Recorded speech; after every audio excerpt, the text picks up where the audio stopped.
Today we're going to be talking about macromolecules, and I bet it's a topic that's quite a bit of review for most of you. So macromolecules, remember, can be split into 4 categories. Those categories include proteins, carbohydrates, nucleic acids, that is DNA and RNA, and finally lipids. We're going to begin with proteins. Remember that proteins are made up of amino acids.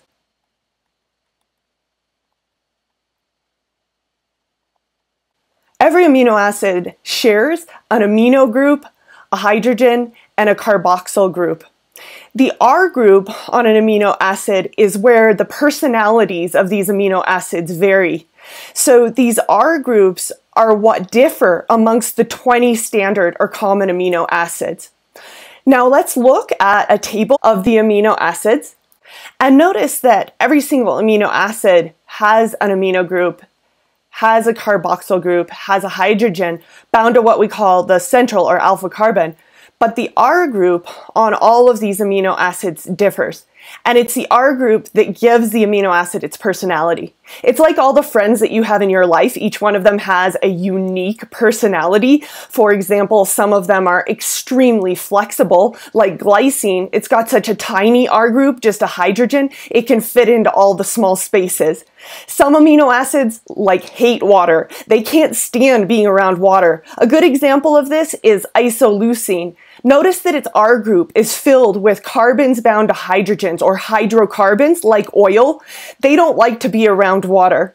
Now on the flip side, like dissolves like, right? So those amino acids that have an R group that looks like water, they're going to feel a lot better about being around water. So something like serine, man, it's a swimmer. It likes to be around water because notice that it has an OH group, and that OH group is going to feel pretty good about being around water. An oxygen bound to a hydrogen, oxygen with its partially negative charge, remember that it has a higher electronegativity, and the hydrogen with its partial positive charge, lower electronegativity, this is a polar bond. And absolutely, that looks just like water, doesn't it? Water has 2 polar bonds, making it an overall polar molecule with an overall dipole moment. And water, with its partial negative charge on the oxygen and its partial positive charge on the hydrogen, absolutely likes to get near a hydroxyl group in an R group of an amino acid, such as serine. But now guess what? Serine is not the most highly hydrophilic or water-loving amino acid that there is. In fact, we have some amino acids that are charged, just like your friends, right? They have charged personalities. Notice that aspartate is one of those. And aspartate, man, it's going to love to be next to water. Recognize that there would be an ion dipole interaction between the partially positively charged hydrogen of water and the negatively charged carboxyl group of aspartate. That would be a pretty strong interaction. In fact, that would be stronger than the interaction that we would see between the partially positive charge of the OH of something like serine and the partially negative charge oxygen of water, because this is a dipole-dipole interaction, whereas the interaction here between this hydroxyl and this hydrogen is an ion-dipole interaction. Ion-dipole interactions trump dipole-dipole interactions. They're stronger. Now, hey, look at that. I just mentioned that this aspartate is a charged amino acid. And in fact, it's totes negatively charged. So aspartate with its negative charge means that it has given up its proton. That is, it's donated a proton to the solution. This is an acidic amino acid because it has given up a proton. Check it out. Aspartate is not alone. Glutamate with its carboxyl group and its R group is another negatively charged amino acid. But maybe you have more friends that are so it's positively charged, right? And those are what we call basic amino acids. Bases, they take on protons in solution, and at neutral charge, they will therefore be positively charged. Lysine is a basic amino acid having taken on that proton. But check that out. This is also going to be an extremely hydrophilic amino acid because this positive charge is going to form an ion dipole interaction with the partially negative charge of the oxygen of water. Now, if you look around, you're going to find that there are two more basic amino acids. One of the basic amino acids is going to be histidine. Now, I like to joke that histidine is, it's a little bit promiscuous. It's a promiscuous proton proprietor, aka a proton slut, because in fact, histidine gives and takes and gives and takes and gives and takes a proton. That is said another way for those of you who speak chem lingo, science sexy-minded. I know there are a couple of you out there. You're going to recognize that because its pKa is very near 7, it has a hard time deciding whether it's going to be protonated or not protonated at physiological type pHs. So histidine is considered basic because we show it here with its proton added, but do recognize that not in all solutions, even at physiological pH, is it protonated. On the flip side, lysine is nearly always protonated across all pH values. Additionally, we can also recognize that the most base of them all is arginine. Arginine, or the pyrite amino acid, pyrite amino acid is the most base of them all. It is the most basic amino acid. So notice that we actually have 5 highly water-loving amino acids: arginine, lysine, histidine, and aspartate and glutamate. Slightly less water-loving, but nonetheless, they're going to want to live near some lakes: serine and threonine, those that have a hydroxyl. Now, the more hydrocarbons you get in the R group, the more water-hating. Now, tyrosine is going to be more water-loving than phenylalanine because it does have a hydroxyl on it, but it's still not going to be super water-loving because look at all of those hydrocarbons there in that R group. Ooh, check out valine, lots of hydrocarbons in its R group. So as you get to know the personalities of your amino acid, you're going to want to mark up the sheet that you have that looks like this. You're allowed to use this sheet on the exam. So let's add the one-letter abbreviations for these amino acids because just like everything else, amino acids have a sort of nickname. So like your friends and their personalities and their nicknames, let's give them nicknames to our amino acids. The nickname of alanine is super easy. It's a single A. Arginine, it gets a little harder because it can't take the A, so it's got to be R, Arg. Asparagine, this one is really tricky. This is N. Aspartate, still tricky, D. Cysteine, not so tricky, it's just a C. Glutamine is going to be real tricky, Q. Glutamate is E. Glycine, super simple, it's just a G. Histidine, H. Isoleucine, I. Leucine, L. But now lysine, K. Methionine is M. Phenylalanine is F. Prolene, P. Serine, S. Threonine, T. Tryptophan, wait a minute, W. Look, this amino acid has such a huge R group that you just might trip on it. Tyrosine, Y. And finally, valine, V. So if you look at this, 7 out of the 20 have kind of tricky nicknames. The others, their nicknames kind of make sense. I bet that's kind of true of your friends as well. Here's a 3D model of an amino acid. Central carbon, amino group, carboxyl group. One amino acid can bind to another amino acid to form what is called a dipeptide. And in a minute, that name is going to make a lot of sense. So in comes another amino acid. The carboxyl group of one will interact with the amino group of another.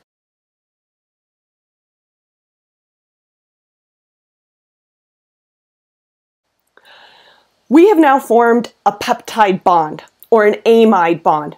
C double bond O, bond N, bond H. Amide bond or peptide bond. Makes a lot of sense that this is called a dipeptide. Some of you might have been paying attention that we lost something in all of that process. And if you'll take note, this molecule that got left over from all of that is something that you're going to recognize.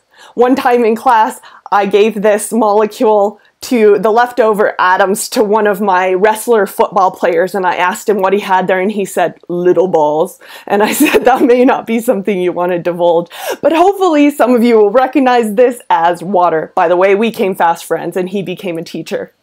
So let's recognize then that the formation of a dipeptide could be followed by then the formation of a polypeptide, first an oligopeptide between 2 and 20 amino acids, and then finally a polypeptide where we have many, many amino acids all linked to one another.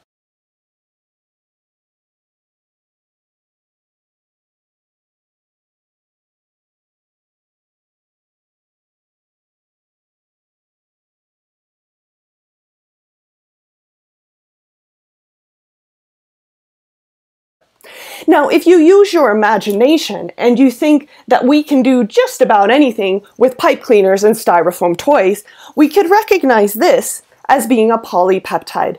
So if this was one amino acid attached to the next, attached to the next, attached to the next, this is a chain, a long, long chain of amino acids, therefore called a polypeptide chain. Now, depending upon the personality of the amino acids in this polypeptide chain, they're going to fold in particular ways. So, for example, it might be that the amino acids here have a personality that causes them to form a helical structure, something like this. So this is called an alpha helix. An alpha helix is one form of secondary structure. So if the long linear sequence of amino acids is the primary structure, where you know, for example, that you have valine, isoleucine, phenylalanine, and methionine maybe at the beginning of this polypeptide chain, that is the primary sequence. The secondary sequence is the rolling up into something like an alpha helix. We also have something termed a beta sheet.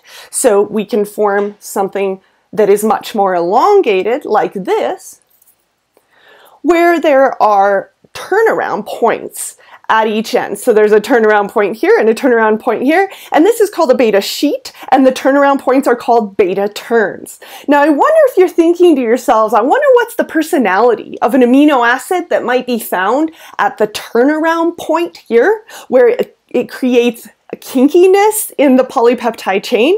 Well, that's one of my favorite amino acids. In fact, my second favorite after histidine, and that is proline. Proline is the kinkiest of them all. So bringing back our amino acid table, recognize that proline has a crazy looking R group. Check it out. Its R group goes from the central carbon, which you would expect, but then it wraps backwards around and binds again to the amino group. So it creates an extremely kinky R group, and that leads to those kinks that we just saw in the structure of the polypeptide chain. When we draw the secondary elements of a protein, we often will use something called a ribbon diagram. In a ribbon diagram, we will show an alpha helix, perhaps not unexpectedly, in this way. And then we will show, okay, maybe a loop region where there's a bit of a change. And then we will show beta strands using arrows. So this is one strand. This is a beta turn. And then we have another strand and another turn and another strand. And as you can see, I am drawing a beta sheet where there are multiple strands interacting with one another. And perhaps then there's another alpha helix. So I have just drawn secondary structure elements for a protein.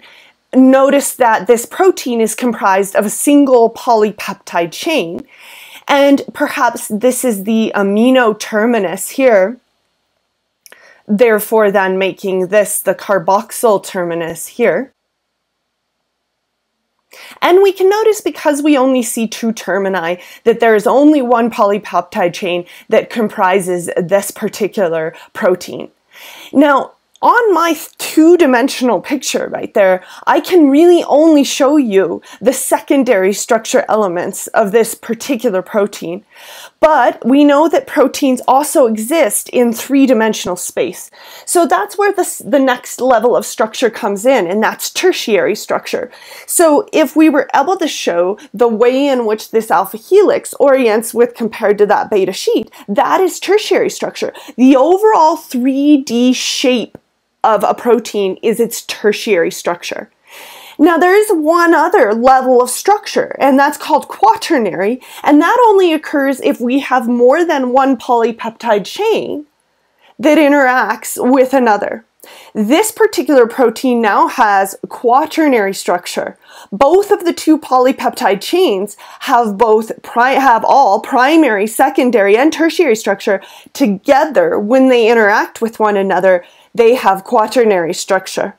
So you can tell whether a protein has quaternary structure by looking for more than two ends. Now we have an end here, we have an end here, we have another end here, and another end here. So we now have 4 instead of 2 ends. So if this protein had quaternary structure, we would then expect to see another polypeptide chain perhaps interacting with this one here, and giving overall this protein quaternary structure. Perhaps its amino terminus here and carboxyl terminus here. And overarchingly, because we see 4 ends there, this protein now has quaternary structure. It's cool to think about what sort of personality amino acids would find their way into this particular protein. Well, first off, you know that you'd find the ever kinky proline hanging out here somewhere in these beta turns, right? It would like to be there introducing the kinks. Maybe you also see another one here introducing the kink that's right there. What if these two regions right here are very shadowed away from water? They're not exposed at all to the aqueous environment. Then we would start to think that we would see things like valine, V, and methionine, M, very highly hydrophobic amino acids interacting with other highly hydrophobic amino acids. Maybe we would have a phenylalanine right here, an F. Maybe we would have an isoleucine here, interacting all in their water-hating environments, right? But maybe out here on this side of the alpha helix, we would see some very, very water-loving amino acids. Maybe we would see things like D and E, glutamate and aspartate, the acidic amino acids, and they're forming ion dipole interactions with water and getting down with some water out there. So these would be our water lovers, maybe on the more aqueous side. So getting to the point where you can predict, based upon the personalities of the amino acids, where you might see them in a protein is a key quality. We're also, in our Friday Flip Day, going to be looking at a polypeptide chain where you're given only primary sequence. Maybe you're given D, E, K, L, V, and you have to think about what is the personality of this chain based upon the personalities of the amino acids. Hey, check it out. There's one acidic, one basic, ooh, and another acidic. So overarchingly, this is a more acidic than basic little tiny oligopeptide, isn't it? So we've got an overall -1 charge on it. In fact, because there's -1, -1, +1, and uncharged. So overarchingly, this would be an acidic tiny little oligopeptide. Think that through. Now we're going to take our conversation to looking at carbohydrates.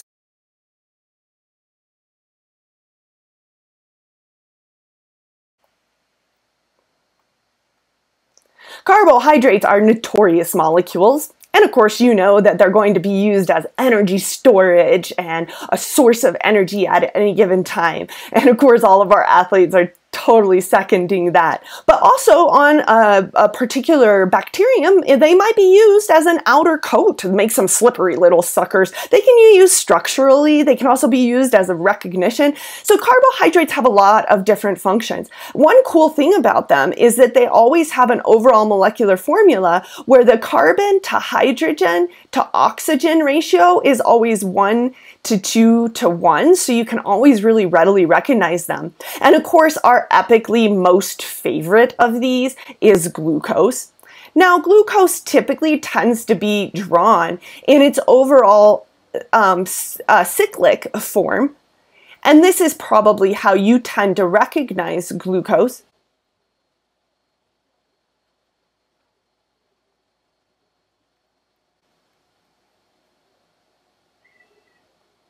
But we could also draw glucose in its linear chain form. It's an aldose. That is, if you speak OChem, it's got an aldehyde functional group right here.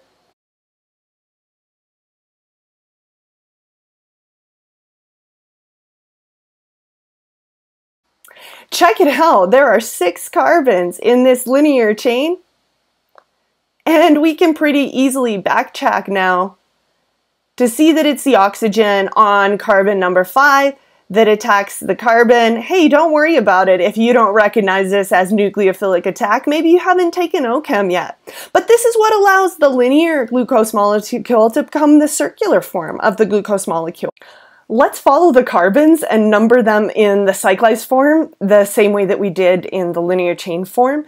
So recognize that this is carbon number 1 over here on the right-hand side. We call that a special name. We call it an anomeric carbon. And then this is carbon number 2, 3, 4. This is carbon 5 at that last vertex. And then left out of the ring is carbon number 6. So that carbon there got left out of the ring when this cyclized to form the circular version. Now, when glucose interacts with another glucose molecule, it tends to form 1,4 or 1,6 glycosidic bonds. I want you to think about what it would look like and what would be lost if we got the formation of a disaccharide from this single monosaccharide. So a single sugar like glucose, monosaccharide. If it links together with a second glucose molecule, that's a disaccharide. In fact, the disaccharide that would form here is called maltose. Now, of course, we know that another monosaccharide and then another and then another and then another could add on to that long chain, and then we would get a polysaccharide. Now, I want you to also think about how does maltose, the disaccharide, differs from, say, a disaccharide like sucrose that is our common table sugar, or lactose that we drink in milk. Think that through, and we'll practice a little bit more in our flip day action. Right now, we're going to turn our attention to DNA and RNA, and specifically, let's do some drawing of what DNA looks like. Both DNA and RNA are made up of nucleotides. Nucleotides actually do contain a carbohydrate. They contain the monosaccharide ribose, which makes a lot of sense, doesn't it? Deoxyribonucleic acid and ribonucleic acid makes sense that they would have the simple monosaccharide ribose in them. This ribose is then attached to a nitrogenous base at what we term the 1' position. You can see why we just numbered that carbon 1 in the monosaccharide that we just drew, glucose. So that's also carbon 1 in ribose. It's attached to a nitrogenous base. Now, this nitrogenous base will vary. It might be a G, it might be a C, it might be a T, it might be an A, and that, of course, will partially dictate how the behavior of that particular nucleotide and how it pairs within DNA. So there's a base, and then we have at the 5' carbon, we have a phosphate group.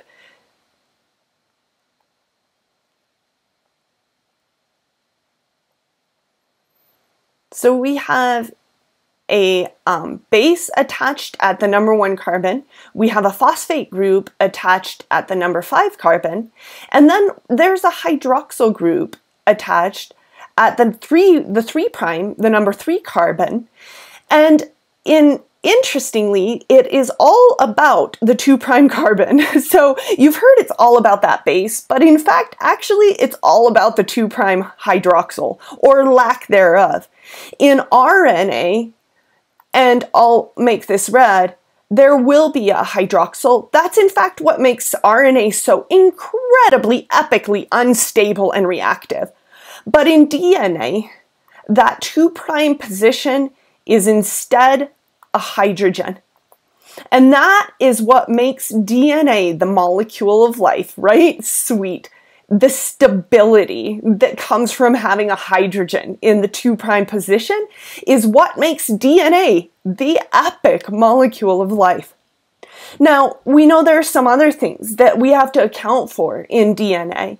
For example, the fact that DNA is double-stranded, whereas RNA is single-stranded. But we can't really draw 2 strands until we have the next nucleotide and then the next nucleotide all polymerizing to form a long chain. So let's remind ourselves that this is one nucleotide. This one nucleotide can react with a second nucleotide, and we can get, yes, a dinucleotide. So basically we can see at this 3' hydroxyl, this is what supports the polymerization of DNA. So the addition of another nucleotide bound through the phosphate group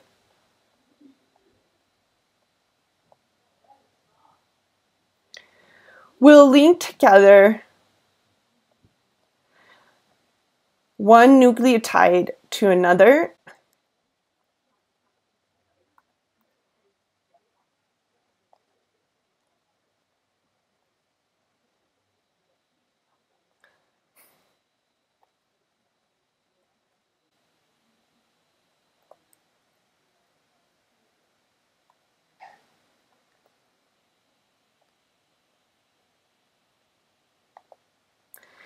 So the number 5 carbon is bound to the number 3 carbon through a phosphate group, and that creates 2 phosphoester bonds.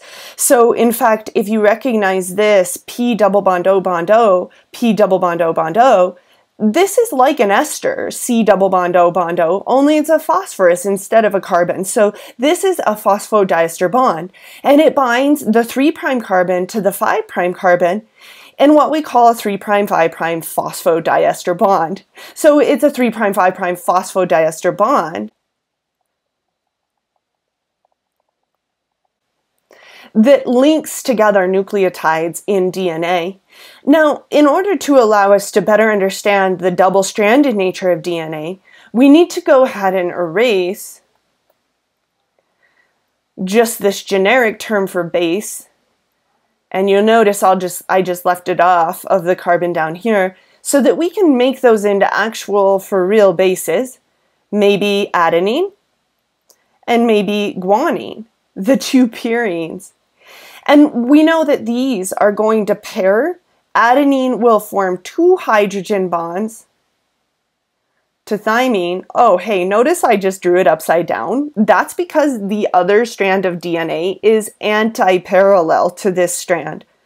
G will pair with cytosine or guanine with cytosine via 3 hydrogen bonds. And I suppose that one can be drawn the same way upside down or not. And so we will see this strand of DNA running anti-parallel with the other strand of DNA. Now the real challenge comes to see if I can possibly draw upside down. I'm going to give it a go. I'm feeling strong. So we would recognize that this was the number 1 carbon attached to the thymine there. And as you can see, our ribose is looking very much upside down as compared to how we drew the opposite one. And then of course that means that our 3' hydroxyl is going to be over here, and then our 5' phosphate will be here. So our linkage between the 2 nucleotides through that 3' 5' phosphodiester bond will be here. And then of course we have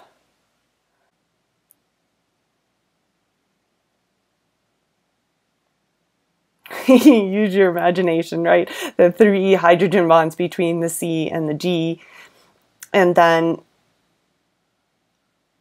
of course, our 5'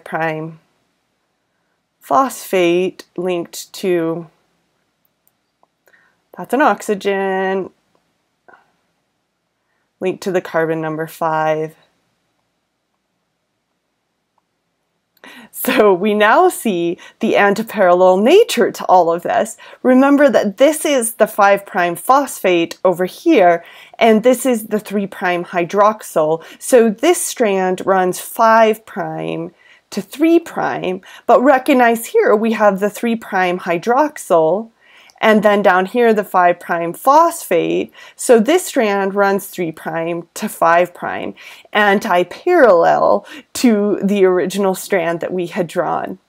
Now, oftentimes we have pretty sweet models to show this, and remember that on a three-dimensional model, I can show something that I can't on the two-dimensional page. The fact that this all would wind up into a double-stranded helix. So remember the very pompous Watson and his co-conspirator Francis Crick, who stormed into a pub and said, "We have discovered the most amazing thing," and they had discovered Rosalind Franklin's notebook, and they were able to then propose the structure of DNA as this double-stranded helical molecule in which the hydrophobicity of the bases, the base pairs, G pairing with C, A pairing with T, held together those molecules and led to that double-stranded helical nature of the overall three-dimensional molecule. You can think about how that differs from RNA. Why is RNA different in multiple ways than DNA is? That being said, we're going to turn our attention just a little bit to lipids and look at some highlights. Lipids are a large class of macromolecules in which there are many, many categories. We're only going to talk about a few of those categories, and I would like to start by talking about what is epically known as the fats. Now, fats have a much more technical term, as you would have probably guessed. That is, they are triacyl glycerols, and that name says it all. A glycerol backbone with 3 long-chain fatty acids attached onto that glycerol backbone, so triacyl glycerol. And it looks like you all are going to get a visit from my cat Cal. This is Calliope, or Cal. So triacyl glycerols, also known as fats, and we'll draw that out because recall that a glycerol molecule is an alcohol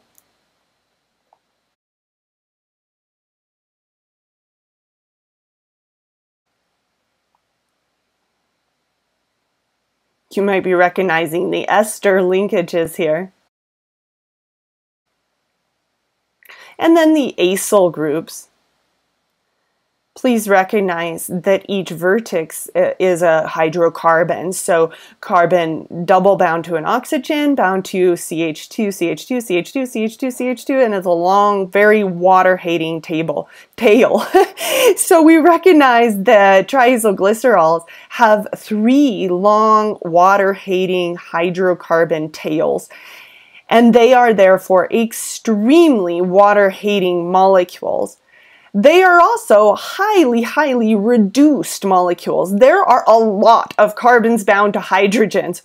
So highly reduced hydrocarbons, hey, just like hydrocarbon fuels, you know all about those, right? Powering our gas molecules are going to be filled with power, as are triacylglycerols or fats. You can rip and strip high energy electrons off of hydrocarbons of the triacylglycerols until the cows come home and generate massive amounts of energy. So by ripping and stripping high energy electrons off of triacylglycerols, those electrons can get taken to the electron transport chain where they can be used to pump protons, and that PMF, or proton motive force, can be used to make, you got it baby, ATP. So we know that triacylglycerols, because they are highly reduced, are extremely packed with power. Now, a triacylglycerol, or a fat, or a storage molecule of energy, is very different from a phospholipid, but maybe by saying very different, it's important to note that there are a lot of conserved elements. So we would notice that in a phospholipid, as compared to a triacylglycerol, the major change happens here at carbon 3. Instead of being bound to a long hydrophobic tail, it is bound to a highly polar head group. Typically, that polar head group contains a phosphate, so in a phospholipid, that's how it gets its definition, a phosphate group, And then that's generally bound to an alcohol. Of course, we know an alcohol is going to be very polar, right? And this is this really water-loving head. And then check it out, two long hydrophobic tails. So the cartoon of how we draw a phospholipid starts to come into picture. A polar head with two long water-hating tails. And check this. This is a phospholipid bilayer where all those extremely water-hating tails, they cower away from one another to get away from each other and be together with their water-hating selves. And then they let the polar head groups stick out either into the aqueous exterior or the aqueous interior of a cell. You start to begin to get the picture of how a cellular membrane is formed. And I want you to go home and go to sleep and sleep on that and have sweet dreams of cytoplasmic membranes.